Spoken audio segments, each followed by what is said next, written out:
The challenge that I had in my classes was the lack of engagement and participation with many of my students. So I'd heard about an approach called students as partners, and this approach can encompass involving the students in any aspect of the learning and teaching with the academic. And so you come together as a partnership. So one of the things I did was decide that I would give students a choice of topics for part of the curriculum for the course, and would also allow them to design assessment, so co-create some assessment that could be used on the exam. The really interesting outcomes of this project was really seeing how students both embraced having some power in the course, so having some ownership, and because we got students to reflect on their partnerships, it was really interesting to see the results. So they talked about, for instance, they had to choose topics for the course to make up the curriculum, and it was interesting to see why they chose particular topics and the reasons behind that, whether it was because of their future careers, because of their disciplines that they were researching, or just the degree they were in. Or some of them even just found the particular topics interesting.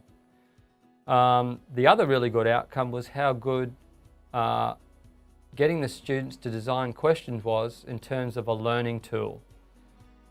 Because students commented that they had to go back and understand the topics very well before they could write a good question for an exam.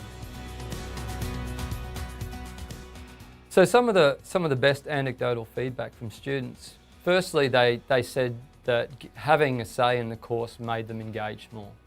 But that didn't particularly mean that they would turn up to more lectures. But they did embrace the partnerships, and some of the things they said was they liked the fact that the topics that they choose were put to a vote. So it was a democratic process. And so they knew that whichever ones were chosen by the most students would be the ones that we studied in the course. And that could change from year to year. In terms of designing questions, they found it quite difficult, even simple multiple choice questions. So it was interesting to note that they were commenting about how much they needed to study to be able to write a good question.